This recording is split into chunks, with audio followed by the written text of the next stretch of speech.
faire un tuto qui va un peu plus dans les tons de Noël. Je vais vous faire un petit bonnet de Noël. Donc ça paraît peut-être tout simple, mais oui, c'est tout simple, voilà, c'est pas très compliqué, contrairement aux idées reçues, comme pour les débutants par exemple. C'est pas du tout compliqué, il faut juste savoir faire, mais une fois qu'on sait, c'est facile quoi. Donc vous prenez du blanc, numéro 0. Ensuite, la couleur de votre bonnet, vert, rouge, que vous voulez, bleu, enfin peu importe la couleur. Donc moi je vais prendre rouge, hein, c'est plus dans les tons de Noël. Ensuite, il y a même du rouge qui vient de tomber. Je vais prendre un cutter, outil de base, couteau, scalpel, lame, tout ce que vous utilisez d'habitude. Un cure-dent. Ensuite, un pinceau, donc peu importe, là, les poils ils sont vraiment tout mous, hein, peu importe poil dur, poil mou, peu importe. Il faut juste un pinceau. Et ensuite, moi, je vais utiliser des petites paillettes. Donc, justement, c'est ce qu'on va utiliser avec le pinceau. Donc, j'ai pris doré parce que c'est un peu dans l'esprit de Noël. Et puis que ça va bien avec le rouge. Et puis, en général, rouge, c'est... Enfin, Noël, c'est rouge et doré. Enfin, en général, chez moi, c'est ça. Donc, voilà, j'ai pris des paillettes dorées. Donc, après, on va dire où on trouve ces paillettes. Alors, tout simplement, dans... C'est un lot, en fait, où il y avait plein de petits tubes de paillettes. Donc, on va trouver ça dans les trucs de bazar, Tati, la farfouille. Enfin, peu importe, c'est vraiment dans les trucs tout simples, hein. Voilà, il n'y a pas besoin de chercher beaucoup dans toutes les grandes surfaces, il y en a. Enfin, il y en a forcément, vraiment, on peut en trouver partout. C'est des petits tubes de paillettes. J'ai dû payer le lot de 5, 1 euro ou 2 euros. Donc voilà, c'est pas la mort, on va dire. Donc voilà, et puis on va passer. Alors pour commencer, vous allez faire la boule de votre couleur. Donc moi, ça sera rouge. Puis ensuite, on va former un long cône. Donc plus un cône allongé.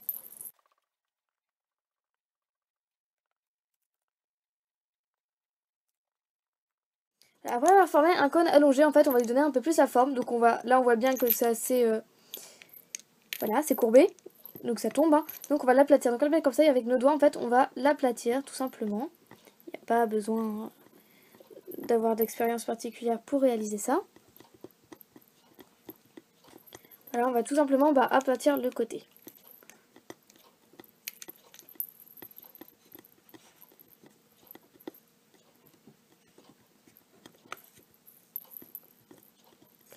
Après avoir aplati le côté, en fait, on va prendre la pointe. Donc moi déjà, je vais bien le refaire. Et en fait, on va tout simplement le courber, comme ceci. Donc voilà, on va laisser ça de côté pour un tout petit moment. Ensuite, avec votre blanc, vous allez faire une boulette blanche, donc voilà. Et un serpentin blanc aussi. Donc la boule, en fait, vous faites un petit peu proportionné. Par exemple, là, c'est proportionné. Et puis là, il faut pas que ce soit trop fin, mais pas trop épais non plus. Donc là, voilà, par exemple, ce que ça donne, grossièrement, hein. Voilà, et en fait, on va commencer par accrocher la boule. Alors pour ça, en fait, on va couper juste la pointe qui est ici. Pas trop, hein, c'est vraiment la pointe, juste pour que ce soit plat. Ensuite, avec nos doigts, on va reformer de façon que ce soit plat, pareil, pour pouvoir accrocher la boule. Comme ceci, par exemple. Et ensuite, on va rappuyer le rouge sur le blanc.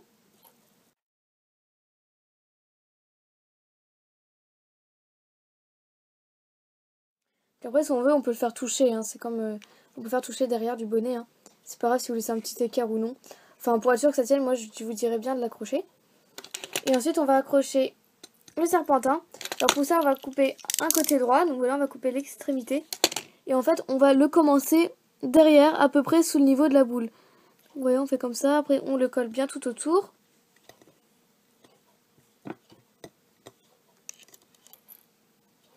Puis on va le couper, hein, au même endroit, histoire de le fermer.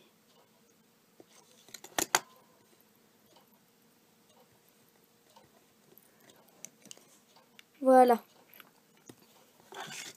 Alors ensuite, vous allez prendre votre cure-dent et en fait, vous allez tout texturer. Donc en fait, c'est un peu de la même façon qu'on fait un macaron, histoire de donner un peu plus un petit effet.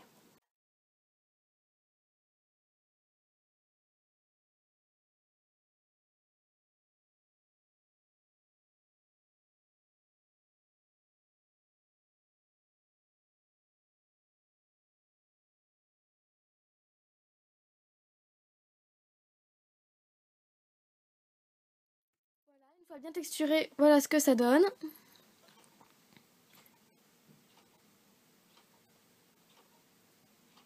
Ensuite, comme j'oublie souvent, je vais mettre un clou.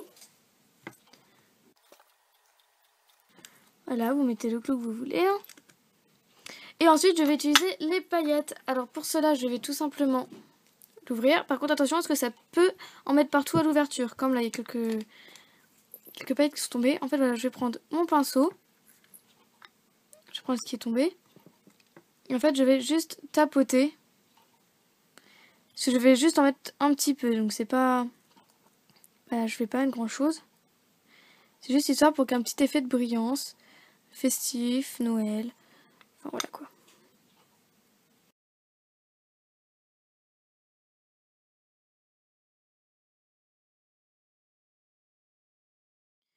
Ok, donc une fois les paillettes mises, je referme avant d'éviter les catastrophes. Parce que si je fais tomber, bon courage pour ramasser.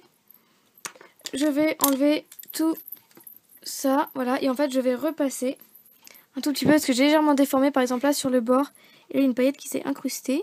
La paillette elle va rester là. Et puis là, je vais juste un petit peu retexturer.